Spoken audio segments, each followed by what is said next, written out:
let me introduce to you someone. Jim and Keith are here. Jim, Lanley, and Keith are here. If you want to come on up, Jim, I'm going to thoroughly embarrass you here by reading this. So, I want to. It's my heart and kind of my vision to bring people into Dothan Messianic Fellowship and expose you to people who I think are already working to expand the kingdom of Yeshua here in the Dothan area. Because I think one of the foolish things we do as Messianic believers is that we I need some microphones. Is that we turn it on. That's all the cord. we'll just talk. Can everybody hear us? Okay. Yeah. That cord won't really reach. I know my voice carries. Yeah. Can you hear me back there? Okay. Yeah, you are kind of loud. But thank you. That's a compliment.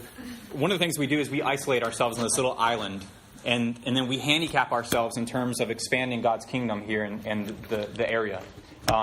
And we're scared of like branching out and linking with people who maybe have some differences with us, some minor, some major, some none at all, because we don't realize it because we can't get off our island. So I want to avoid doing that here with our community, with our congregation, and I hope you do as well. But one of the efforts in doing that, one of the ways I can accomplish that, is to bring people into our services and help them share their testimony, their vision, and what they are already doing, and how we can come alongside them and help them with that. And I want to introduce you to Jim. Now, Jim, I'm going to read this bio that you sent me here. Not every word of it, but he has a BA, a bachelor. What's a BA? It's a Bachelor of Arts. But it's in theology and philosophy. Okay. He's been in ministry for the past 25 years. He's been in church planning and strategy coordinator, missionary for the International Mission Board of the Southern Baptist Convention to East Asia from 2002 to 2011. He worked with unengaged and unreached people groups, eventually found himself incarcerated, interrogated, and deported from China. Wow. So one of the very few people that I know, and probably you know, who have been in prison for their faith. Let me see. His wife, Keitha, and he and his wife, Keitha, have been to 20-plus countries, either individually or together. They've been married for 3.5 years. They've done evangelism, pastoral, and discipleship training in Myanmar, Taiwan, China, South Africa, and recently India. He's also been to countries like Singapore, Vietnam, Thailand, Tibet, El Salvador, Sudan, Congo, Uganda, Marshall Islands, and the Philippines, just to name a few. He's been part of the Messianic Jewish community here in the Dothan area for about 3 years. He's currently a teaching elder at Servants Church here in Dothan. So, welcome, Jim Lanley.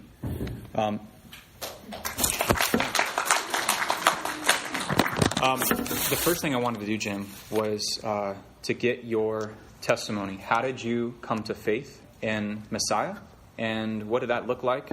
And then we'll kind of go from there. Wow. It's a long time ago. I was 7 years old. I did not grow up in a family of faith. My father believed that aliens brought us here. He used to watch the Carl Sagan show, and the Cosmos. And my mother, because she married someone who was not of faith, she was Catholic. She basically walked away from God because she married someone not of faith. So my mother and father had to get married because guess who was coming along? Me. So I grew up in a home of a lot of insecurity. I was not wanted by my father. In fact, when he found out my mother was pregnant, he left. And then he came back months later and I guess decided to make a go of it. Amazingly, stayed with her for 50 years. Wow. So that's a testimony to his commitment, even though at first he was a little rocked. My dad grew up in a very harsh environment. He never knew his father. His father died in World War II. His mother was killed when he was 9 or 10, and he had no siblings. So he grew up with his grandparents, who were sharecroppers and plowed with a mule and picked cotton by hand, and just had a very harsh life. He never really knew love. Okay, he never knew how to be loved or how to love. So I say that, before I say the rest, so that you kind of understand my dad's background. So my dad had a very harsh life, and when he married my mother, it was very hard for him to get work. And so he used to say to me and my brother John, "You're the reason why my life is so miserable." And he would drink and beat us and everything else. So I just felt at that time like, the world was nothing, and I had no meaning, no purpose, and I wasn't even wanted. We lived in a very, very poor, gang-ridden neighborhood in Los Angeles, California, in a place called San Pedro, California. Los Angeles. Let's hear it for the City of Angels. Not really. Not really angels. Not exactly. Probably Los Diablos is probably closer. Huh. But I grew up in San Pedro and below Pacific Avenue in the very bad part. And so, growing up in kindergarten, I was fighting all the time. My brother was autistic, so I was constantly defending him, fighting all the time.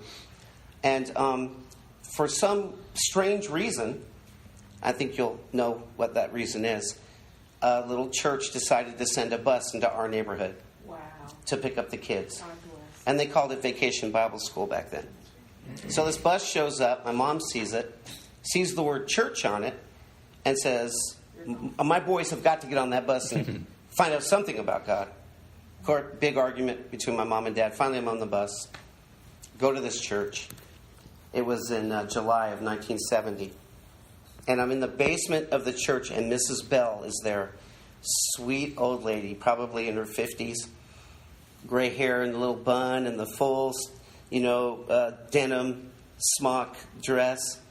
And she began to tell me about this father.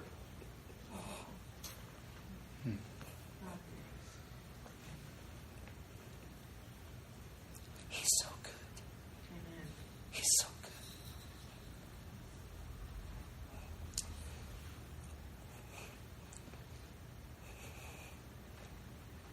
That loved me and wanted me and accepted me. Me. And she said, well, Jim, you're a sinner. You've broken his law. You didn't have to tell me that. I knew it. Liar? Of course. I lied all the time. Steal? I would steal anything I could at that time. Life had no meaning. There was no purpose. There were no rules. And so she said, you have to admit your sin. And I did. I confessed it. And you have to believe that Yeshua died on a cross and paid that price for you. Paid that price, was buried, and on the third day rose again. I said, I believe it. I can't imagine he would, but I believe it. And then she said, you must be committed to him. You must begin to follow him, the things that he taught. And I said, I will. And I remember praying with all my heart, Yeshua, save me. Forgive me of my sins. Save me. I believe in you. Help me to begin to follow you. So all of a sudden I had all this joy in my heart. I couldn't explain it. And as I was going home, I couldn't wait to tell my father about this incredible God who loved us and accepted us. Well, unfortunately, my dad blistered me. I can't believe my smart son would fall for such a myth. And the next day, the bus, as it was coming to our neighborhood, was robbed and never came back. So I had this faith, but I didn't know what to do with it. Fast forward, I'm 11 years old, been fighting. And my cousin says, look, if you're a tough guy, you're beating a lot of people up. You may beat up the wrong guy, he may be in a gang, and you'll end up dead. So we need to jump you in a gang. So I was jumped in a gang at 11 called the RSP-13s. Look it up on YouTube. They're still around. They're bad news. So I'm in this gang, and everything that you can imagine happens in gangs. And by the time I'm 14, I'm in a lot of trouble. But you know what? Adonai never forgot about me. And so he arranged a way for me to move from the city I lived in to another city. And while there was a man knocking on doors in our neighborhood. His name was Bob Kraychek. And this was a guy who loved Keith Green, by the way. Just loved Keith Green. Keith Green's ministry had a profound effect on his life. He was a teaching elder in his church. How about it? And he began to pour into me the Word of God. And what was unique about what he did was he never questioned what happened to me at 7. He just knew I didn't know the rest of the story. So he began to pour God's Word into me. Every time I would ask him a question, he would never answer me. He would just open the Word of God and he would hand it to me. And he would say, read this right here. And I would read it. And he would say, your answer's there, right? And I would read it again, and they'd go, oh, this? And he goes, yes, that's the answer. And what that said to me was, all the answers were where? In the Bible. Right. Not the person, right? But the answers were where? In the instruction book, right? And so he began to pour into my life. And I suddenly realized, oh, I understand now how to follow Yeshua. So I began to do that. And what that looked like was I spent a year at Last Days Ministries, which was Keith Green's ministry. And while I was there at that ministry, something really incredible happened to me. See, I was seeking the Lord with all my heart. I wanted my life to count for him. I understood the great sacrifice he had made for me. And I wanted my life to be a blank check. Just wherever you want me to go, whatever you want me to do, I'll do it. And one night at that ministry, as I was praying, I heard a voice very clearly say to me, go out on the runway and pray. And so I went out on the runway, and it's pitch dark, and I'm praying. And again, I hear a voice say, fall to your knees here and pray. And as I was praying in this pitch dark Texas town of Lindale, I had a vision. As my eyes were closed, I was on the bow of a boat, and I was going over these waves like this in the ocean.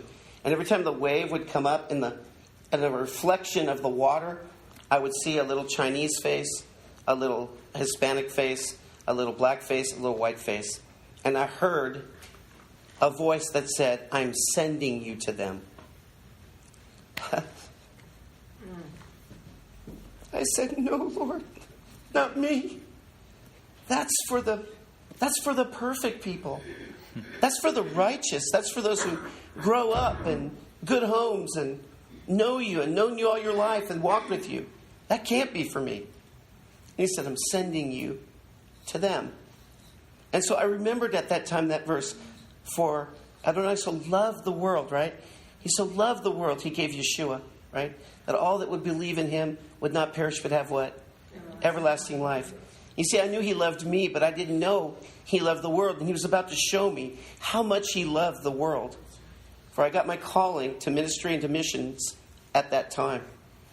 And so he began to work in my life, and I went to school and got some training, and then I ended up in the Marshall Islands, and I saw how Adonai, how Yeshua loved the Marshallese people, how he loved the people of Africa, how he loved the people of East Asia, how he loved the people of the United States, how he loved all these people. I saw how great his love was for them, how he would heal them, how he'd bring them to salvation.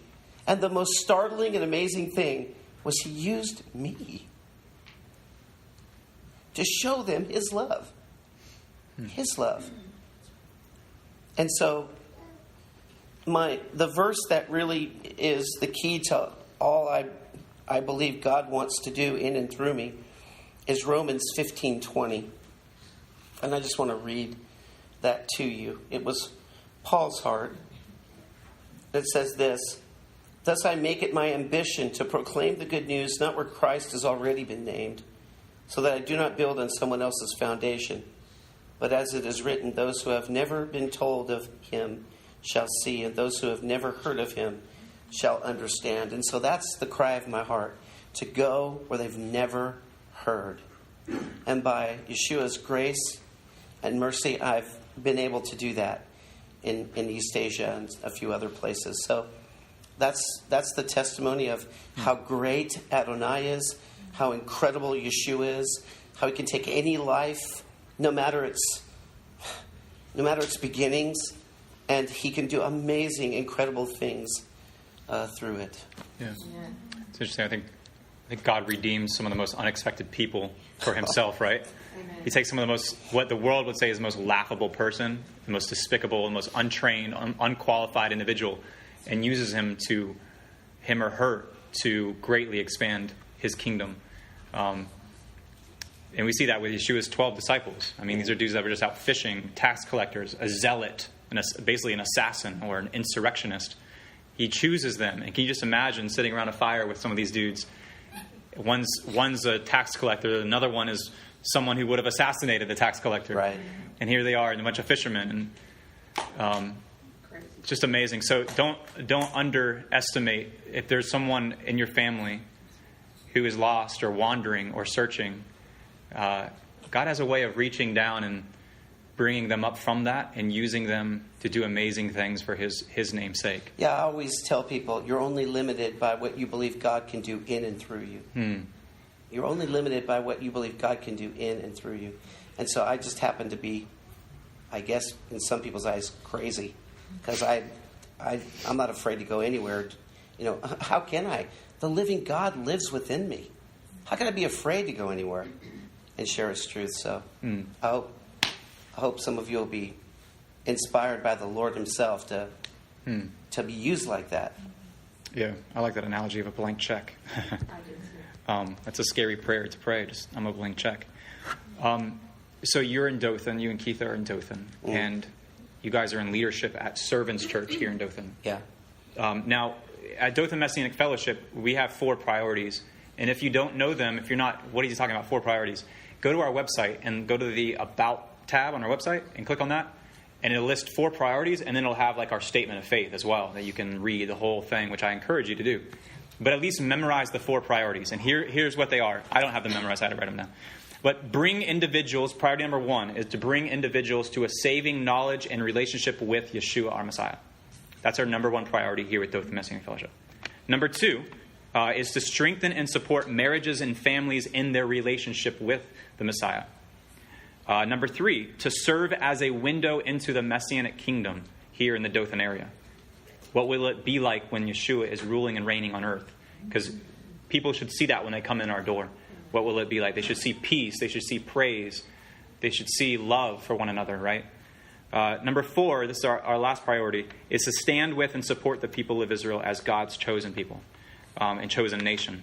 So Servants Church seems to be in alignment with those 4 things. Correct me if I'm wrong. No, and we are. I want to continue to bring ministries or missionaries, pastors who are in alignment with those 4 priorities that we share, because we can do great things for the kingdom if we join forces with them. If we can overlook differences, and minor differences in things of how we interpret Scripture, and realize that there's a job to do, and we'll iron all that out in the kingdom, right? Yeshua will help us iron all that out. But right now, let's focus on how to proclaim his gospel in this darkened world. So tell us about Servants Church. So I'm new to Servants Church. How do I find it? When do you all meet? What does a typical service look like? We have a Facebook page. It's Servants Church Dothan. And you can go there and you can see sermons and worship. And you'll notice one thing right away. It's almost all young people. It's all millennials. You know, I'm the old man of the group. Yeah, you are. And so, thank you. Appreciate that. That's and you know about the until your gray hair, right? Yeah, I got gray hair. Okay. So, we meet on Thursday nights. The reason why we meet on Thursday nights is because I was a missionary and because I was trained to find unreached groups. When I came to Dothan, the first thing I looked for was what? An unreached group, right? And I found them. They serve you every time you go to a restaurant. And they work on the weekends. And they have no day off to go on a Saturday or a Sunday to worship. So we made Thursday night a night of worship for them. And so it's, single moms. It's kids that are in college. It's people whose lives have kind of been messed up really bad. And there's a real need for people to reach out to them. So we made Thursday night that night. And we're seeing some fruit from that as a result. So we meet on Thursday nights in a home. Right now we're meeting in one of our elders' homes, Justin Swayze. And a typical service is we start off with prayer. And we spend a lot of time in prayer. I'd say 25, 30 minutes in prayer. And then we have a time of worship. And then one of the elders will bring the word. We've been talking about sanctification for several weeks now. We've been talking about how the word prepares us to make us holy so that we can do the work that the Lord has given us. We've talked about how there's rules in this book that God will bless us if we follow. And I'm slowly steering that ship toward some good things. Let you know that all the elders celebrate Shabbat. And they've come to our house for Sukkot. And so I'm slowly trying to steer that ship in that direction. But I have gotten no barriers or anything from people. In fact, they're very open. They're very open to learn and know more. The other thing that Servants Church does is I'm finding that we're losing the young folks. Okay? They go to college. They never go back to church. The reason why, at least that I found, is that they have no place to use their gift. Like, they've been yelled at for years. You need to do, and prepare. And so they prepare, and now it's time. They say, okay, I'm ready to do something for Yeshua. And they go, oh, there's no place for you. Now you got to go 6 years to school, or now you got to go get some experience over here before we'll even talk to you. And so here's this whole generation that says, we want to serve Yeshua, and there's no place for them. And so Servants Church is a place where they can go, and we say, all right, we'll prepare you, and we'll let you use your gifting. So we're involved with Love in Action Ministries. We do work toward the homeless. And we do other things. But all of it's geared to help them to see that they can actually serve and they can actually be useful in the kingdom. And there's actually people that will take time to prepare them. So that's what we do. Cool. Very interesting. What time do y'all meet? 7 o'clock Thursday night. Okay. So if you're interested in attending a Servants Church service and worshiping with them, talk to Jim about how to get the address. And she's trying to tell you something. Yeah. Well, one of the other outreaches that we do... That's what a good wife does. We stay really busy. One of the things that Servants Church is we have no paid staff.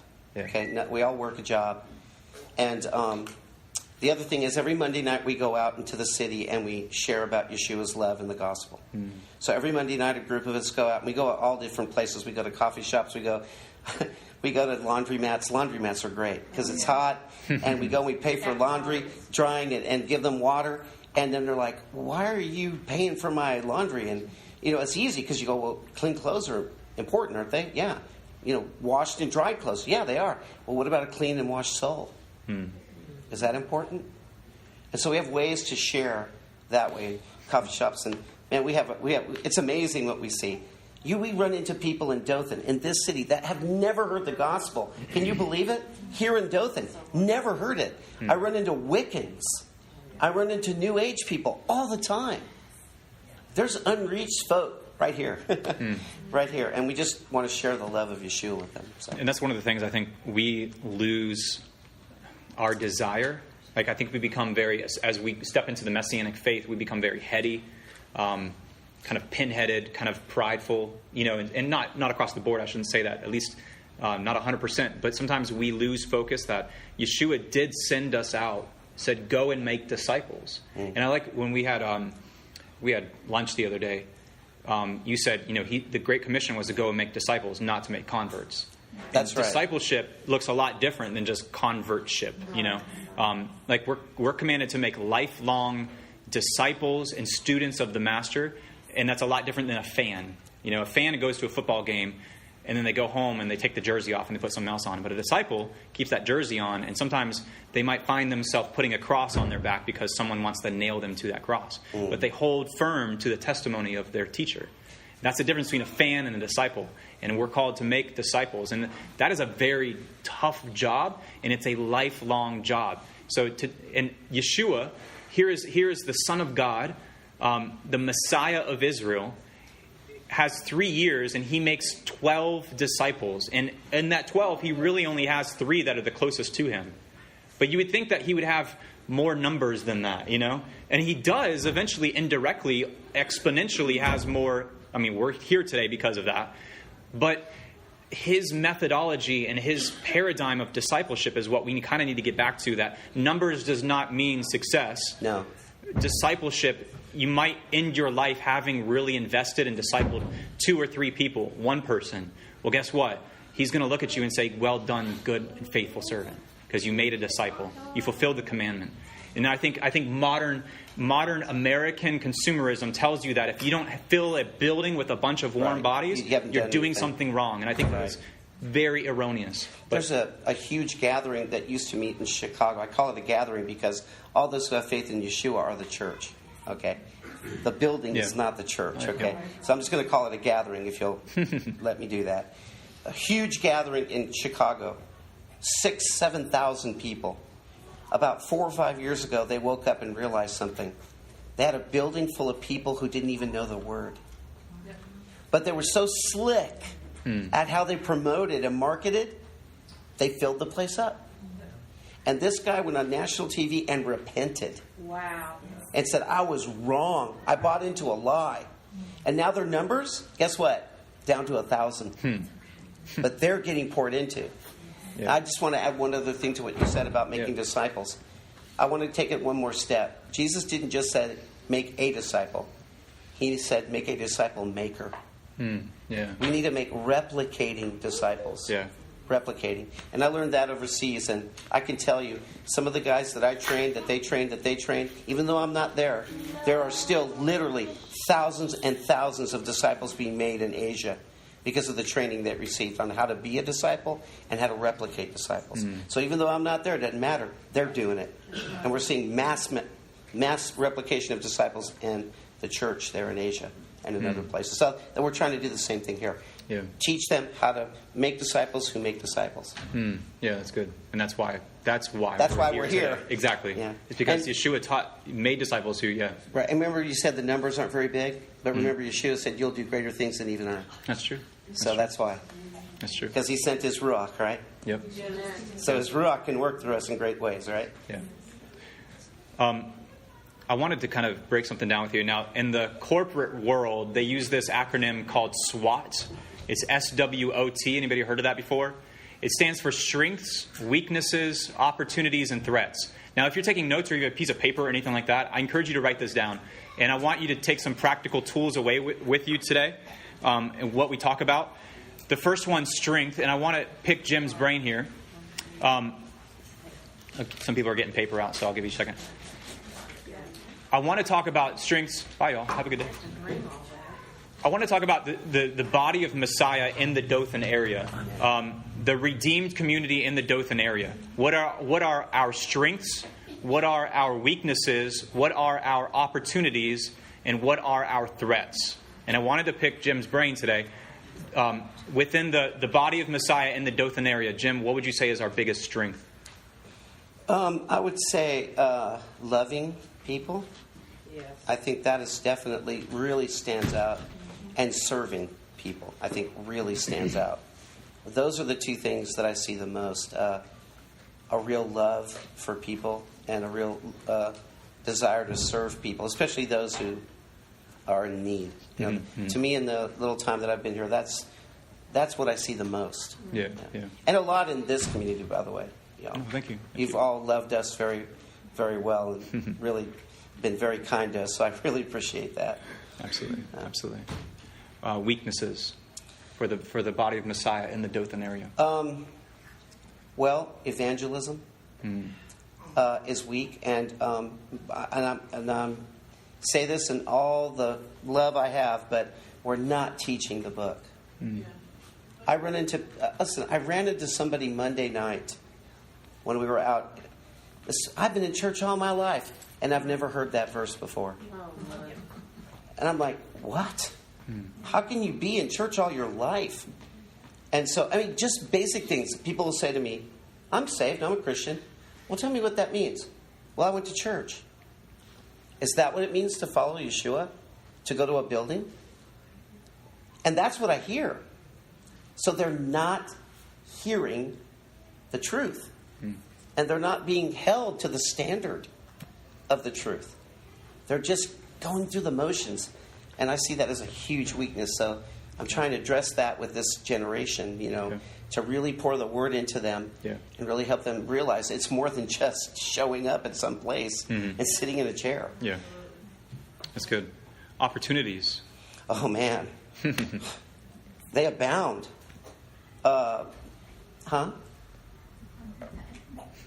Yeah, Pantata ethne. You're right, honey.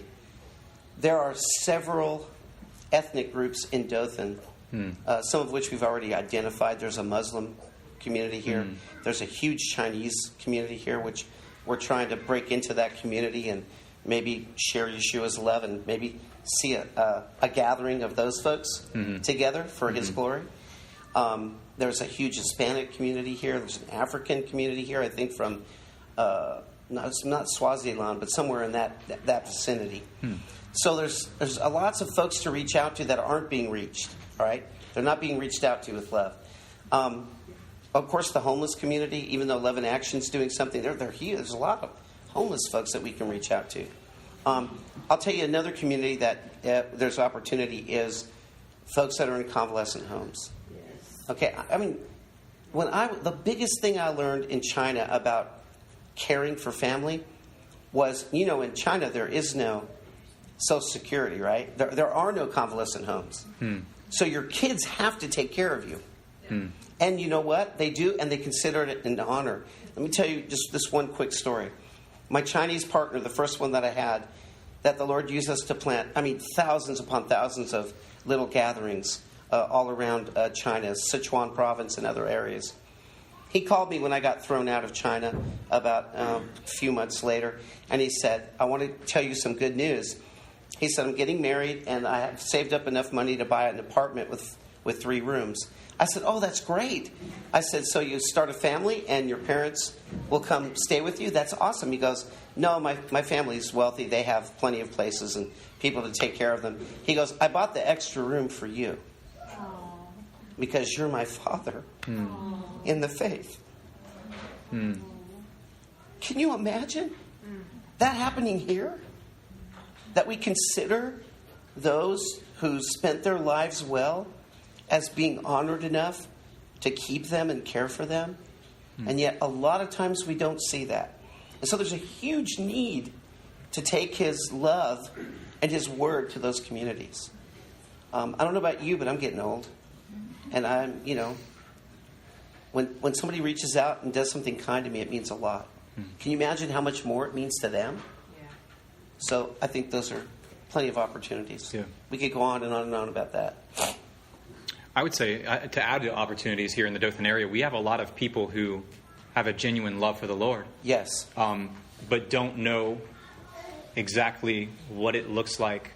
And a genuine love for Yeshua, but don't know what it genuinely looks like to walk that out in a form of discipleship, an imitation of him. Yes. I think the harvest is plentiful. Just to add to that. So last one is threats. What are some threats you see to the body of Messiah here in the Dothan area? The New Age, witchcraft, the Wiccan, the Eastern teachings are coming here because Indian people are coming here. There's a giant Buddha. I don't know if you've seen it on one of the highways. So Eastern mysticism is making its way to Dothan. And a lot of young people, if you'll watch, they'll tattoo themselves with marks that are Eastern mysticism. And now it gives me an opportunity to tell them about the horror of that. But what I see, that's one major threat. The other major threat is the consumerism and marketing strategies of some gatherings. That what's most important, and I'll tell you, I've been the victim of this, is you'll have leaders who are pushed by people for numbers. Yes. Okay, they want to make church members, not disciples. So they'll push and push and push. They'll get to a large gathering, and then all of a sudden they feel like, oh, now I got to defend my position. So if anybody comes up from underneath the ranks that has any kind of authority or power monetarily, and they say, we want this, and they say, well, you can't because the Word of God says, they will kowtow to them. Because they're trying to protect what? Their empire. They built it. They built it. And so I think one of the threats is that we can never see ourselves as leaders as building anything except Psalm 122, right? Unless the Lord builds what? The house. They labor in vain, what? To try it all. And so we all have to remember that Yeshua, we follow a shepherd, right? And point people to him. And whenever we begin to think that we're sort of a CEO or whenever we begin to think that, oh, I've got all these numbers and that means that God is blessing me, you need to be careful. That is a threat. Pride. Yeah. Pride is a huge threat here. I have a question. Yes, ma'am. I have returned back to this area. It's been a couple of years. And one of the biggest threats here to me in this area now in Tampa, and a Messianic, in the walk that we are being called to. More of a narrow walk, really wanting to walk as Yeshua walked. People in bigger cities and down south are more accepting of blending and coming in agreement with it. As long as we have Yeshua in common, we're good. Right. Here, it's a little different. I'm in Graysville. I don't know if you know way it is. Yeah, I went to school there, so. Okay. Well, Yeah. we lived there for 8 years, and we ended up leaving, and we went out of state for a couple of years in different places. My husband was a contractor, so I'm back. And they came to the conclusion that I had denied Christ because of the way that I'm walking. So to me, in this area, in Bible Belt, with very strong traditional things of what you do when you follow Jesus, and I'm saying I follow him and love him, and I'm doing what this says, they're very intimidated by me, and they're very oppositional to me. And I feel like it's difficult for me to share the love of Yeshua to these people because they just immediately put it all up. Well, remember the Pharisees and Sadducees. They called Yeshua the worst thing you could possibly call a Jewish rabbi. A demon-possessed Samaritan. I mean, it didn't get any worse than that. Yesterday or 2 days, I've been here 2 days, and I've already had somebody want to argue with me about him. And I'm just like, I said, listen, I don't feel that it is a sin that I partake of this, because there's far worse things I can put inside of me, like immorality, lust, these things. Sure. I said, but this is where I stand with what it does, and I said, and I don't judge you, but it was, if I would have joined into it, we could have easily fell apart, and he has been my brother in Christ for 10 years. Yeah. Over him. Well, I think what you need to do is, remember, you don't change paradigms quickly, right? Yeah. You don't. But you can love people and teach truth. That's all you can do. Remember, Yeshua said, for this reason I was born, for this reason I came into the world. To what? To bear witness to the truth. Right? And he came to seek and to save what? Those who were lost. And he also came to bring what? Abundant life. So these are things he came to do. Now, as long as we're doing those things, do you think we're not going to face persecution? Yeah. So all you can do is just love them. Just love them and say, hey, I understand where you're at. Let me just share from Scripture what I see. And look, it's okay if you feel differently. I still love you. It's all right.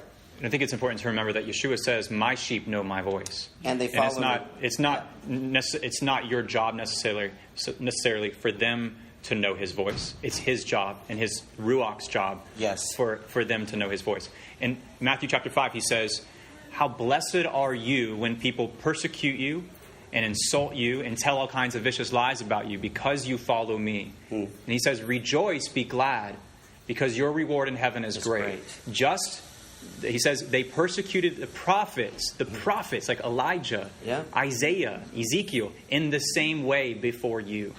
So just remember that you're in a good crowd if you're persecuted because you believe. Now, you're called to be loving to them, and you're called to be salt and light to them. Yeah. But look at the analogy of a light.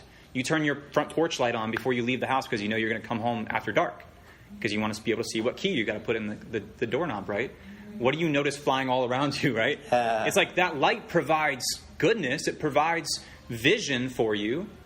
But also that light can draw things that are an irritant. So if you are that light on your front porch, you're going to provide goodness for people who want it. You're going to provide vision and clarity for people who are really searching for it. But it's also going to attract some pretty nasty bugs, right? So you got to remember that. But just remember, your reward in heaven is great, and you are in good company through persecution. And what did Yeshua say? Pray for your enemies, be good to them, love them. Just do that. I had somebody at work the other day. He's an agnostic, and I was talking to somebody at work about things of the Lord, and he looked up and he said, that's just foolish. And I said, I'd expect that. I said, I expect to hear that from you. He goes, you do? He goes, that doesn't bother you? I go, no. The Bible clearly says that it's foolishness to those who are perishing. So, you've chosen I expect to hear that. And he got up and walked out, and he came back and he said, I want to talk to you more about that. That bothers me. I said, sure. Any day of the week, you ready for lunch? Let's go talk about it. So you can be kind and loving and kind of tongue-in-cheek and still get people's attention. She'll tell you, I don't know why I haven't been fired yet from my job, because they all know where I stand, and I don't shy away from it. Okay? So you can be loving and kind, yet be saying, look, this is the word. Yeah. Did you want to say something, sweetie? Yes, I was going to, but I think Mr. Gabe said exactly what I wanted to say. Oh, sorry. I was just going to say, just keep doing what you're doing. Just keep sharing the goodness of the Lord. And, if they really want it, they'll listen. Even if they do push you away first, they will. Yeah. If they truly want Yeah, and what he said before about the Ruach, if you'll read John 14, 15, and 16, the Gospel, and really concentrate on the Ruach's work, one of the things he does is he reveals truth, right? So pray. Say, Father, Avinu, please draw them through Yeshua, and then ask the Ruach to open their heart and their mind like Lydia, and show them the truth. And we don't do that enough. We don't pray to the Ruach to do his work in people's hearts. And if we'll do that, we'll see. Amen. I have one more, and I don't want to open a huge can of worms. But I like worms. They're good for fishing. Well, that's mine from the time I was born till now. That has been the calling that Yah has had in my life, is this. And I have a feeling now I'm realizing maybe that's why I'm back here. But Muslims. I talked to one in Tampa, and we talked about Yeshua. And he said, Jesus. And I said, yeah, but let me tell you about Yeshua. So he says, oh, I believe. So they believe. But he always goes to somebody and says, who do you say I am? And then you say, I am. He is the great I am, right? And so we kind of talked about that. But maybe at some point we can discuss how to, this way with them, because he said he believes in him. And I said, okay, but who do you say he is? And he's like, he's a prophet. And I said, okay, well, now here we are. And we talked about, he says, well, no. This is what it says in the Quran, that God took him off the cross and put somebody else in his place, because there's an honor and shame society thing going on. And my son and I studied that in the Bible, and it's very prevalent still in their religion, as it was in the day Yeshua was walking the earth. So we talked about it, and one thing I was able to tell him was, if your child was running in front of a car and was about to get run over, would you run out, push your son out the way, and if you had to get hit? He said, absolutely. I said, that's what Yeshua did. So she's got a call of evangelism. Yeah, you can see it all over. So here's the thing. Gabe and I are really good friends. I love him, his ministry. I love you guys. Whenever you want some teaching on that, let me know, because we have some folks at Servants Church that are literally experts on reaching Muslims. They do it all the time. So if you ever want to have a class on how to do evangelism or how to get conversations started or whatever, just let me know. We'd be glad to come and do that. Yeah. Because we do it all the time. We do it every week.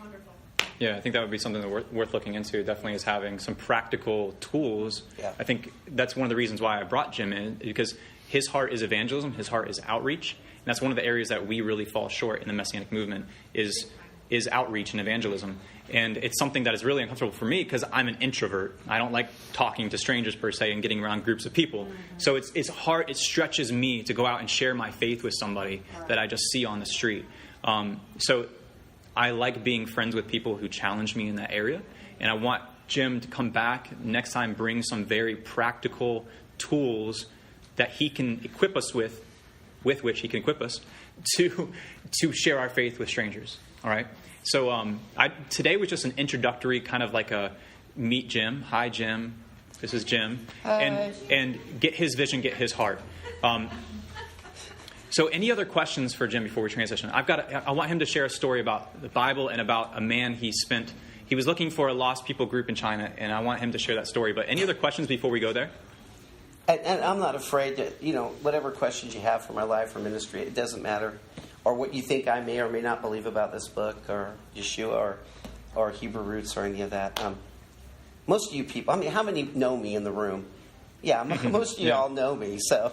Are you around here, or do you go? I live in Dothan. Okay. Yeah, but my from is like spin the globe and stop it. Probably you'll hit it. I think she walked in. Did you hear the testimony? Did you walk in after we just talked? I came in late. Yeah. Yeah. You gave the testimony. Yeah, I'm originally from Los Angeles, but I've been all over the world, so. Yeah, we'll have to. Keitha, did you want to say something? Oh, I don't know. You looked at me like you might want. All right. Any questions at all? Tell that story. Tell the story. Okay. Wow. All right. So, of all my books in my library, this is the one that's most precious to me because this is the book that I used. It's bilingual Chinese and English, and you can come look at it. And literally thousands and thousands of Chinese disciples of Yeshua that are now making disciple makers in China. When I was in China in 2005, I was in Singapore, and I was handed a map, a topographical map that was in Russian. And it had a Chinese character, shui, which means water. but it's also the name of a people group that no one had ever gone to. As far as we know, the gospel has never been there. And we don't even know where they are. All we have is this 50-year-old map with the name of the group on this mountain. And so they said, we're giving you 5 years to find them and begin to share the gospel and try to get, are you ready for this? Just 0.5% believing and replicating. If we can get just 0.5% believing and replicating, your job is done. It'll take off from there. So I went to Guizhou province and I studied, went to the provincial library and looked at topographical maps and did a layover and found what I thought was the general area, and that's why I was in Guizhou. And this young man, young millennial, he comes and he's like one of these like kind of hippie kind of kids. He's like, yeah, dude, so we're going to go find the shui. I said, yes. Yes, we are. So what are we going to do tonight? I said, we're going to pray. He said, okay, well, then what after that? I go, no, we're going to pray all night. And we're going to seek his face and ask him to help us find these people. And so we prayed all night. And the next morning we got up and drank some coffee. And I had no idea. I just went to the train station, bus station, got in line, walked up to the counter, and I just looked at the lady and said, give me 2 tickets to the biggest mountain closest to where we are. And she hands me 2 tickets. And we get on a bus. First on a big bus, about 4 or 5 hours, and a little bit smaller bus, a little smaller bus. And finally we're on these country roads, literally with these potholes. And I'm like, going around like this, and there's a plow over me, and this guy had brought these ducks in a little bamboo thing. They were pecking me, and I mean, it's just miserable. It's hot. And the whole time I'm praying, all right, Lord, obviously you're leading us somewhere. So I had this farmer that had sat next to me for a couple hours, and he got to a place where he was getting off. So he got off, and this young man gets on the bus in a leather jacket and sits down next to me. This farmer, young man, he'd never seen a foreigner before. And so he's sitting next to me, and we're about this close on the seats. And he's doing this. He's me, and you're just looking forward, and he's doing this. Am I driving? No, you're just sitting. You're a passenger. Literally, he's doing that. Now, I've had that happen to me before, so I just kind of, it was everything in me just to, kiss him, but, just to have some fun with it. He was like, did he just say that? Yeah. So he's just checking me out, right? And so finally in Chinese, I said to him, 你没有看见一个老外? You've never seen a foreigner. He goes, oh, you speak Chinese? I said, yeah, I speak Chinese. He goes, oh, that's great. So we start having a conversation. He goes, well, why are you out here? I said, well, my father is looking for his children. And he's really famous, and he's got all these kids out there he's trying to find, and he's got this inheritance that he wants them to have. And he's like, oh, really? He goes, are you just out here for anybody? Or I said, well, actually, he's looking for his kids among the Shui community. And so I just kind of let that hang out there. And a few minutes later, he looks at me and he goes, I'm Shui. So I'm looking for them, and God brings them to me. And so he ends up inviting me to his village, and we go to the village, and he sits down on the floor, and he goes, okay, I'm ready to hear about your father. And I go, well, wait a minute. There's only one of you. There's surely more people than that in the village. He goes, oh, yeah. So he takes off. About an hour later, people start filtering in, and I'm in a room maybe a little bit smaller than that. And literally, it's full of people sitting on the ground. And I'm standing in the middle. And I begin sharing the creation to Yeshua story. Because remember, they have no background. They know nothing. They don't know about a creator God. They don't know about a fall. They don't know about any of that. So I have to take them through all those stories to get to Yeshua and then ask them, do they want to believe? And that young man and 2 others stood up and said, yes, we will follow Yeshua. Wow. And they became the first 3 pastors that we know of among those people. And pray for them. They still have no advocate. working among them. So pray that those that I've trained will continue to get the word out. Because I love those people dearly. They are the poorest of the poor. They have nothing. And they live way up in the hills. It takes 2-3 days to hike out there to find them. And so pray for the Shui people. And isn't Yeshua, isn't our Father awesome? He loves the whole world. Even these people out in the middle of nowhere, and He knows them. And He sends people to them. That's how great our Father's love is. That's how great Yeshua's love is for them. So that's the story. And Did you just wonder how quickly you learned Chinese? Well, it goes back to what I believe about the Ruach. Remember in Acts 2? When the Ruach came, they all spoke in languages and the people understood them. So I honestly believe that is a gift to learn language. And at 39 years old, I was fluent in Chinese in 2 years. Wow. I could read and write and speak. Wow. So, it's the Ruach. I'm no intellect, really. It's just the Lord being kind to me. How do you spell Shui? Shui, but it's pronounced sort of like SWAY, sometimes Shui. Yeah. Well, Jim, thank you for coming this morning. And how many of you have been blessed by his testimony and encouraged by it? Yeah, amen. Give that glory to Him. He saved me. We need to have him back and, like I said, share some practical tools for evangelism, for outreach as we grow as a community and mature as a community. That's one of the things we need to be looking to do and putting in our toolkit. So if you would stretch forth your hands towards Jim, we're just going to say a blessing over him, prayer for protection for him. Father, we're so grateful for the life and the ministry of Jim Lanley, Father, and his wife, Keitha. God, you just are so good to us that you put him in the Dothan area as an asset and as a resource, Father, a well that we could draw from. God, bless him and his marriage, their household, Father, right now. Just pour out an unmeasurable amount of shalom over them right now. Bind them together as husband and wife. Protect them and watch over them. We thank you and praise you for bringing them here to us today. We ask that we just grow in our friendship and grow in our mutual mission and purpose as two different communities, but one vision and one purpose. That is to grow Yeshua's kingdom here in the Dothan area. We thank you and praise you in Yeshua's name. Amen.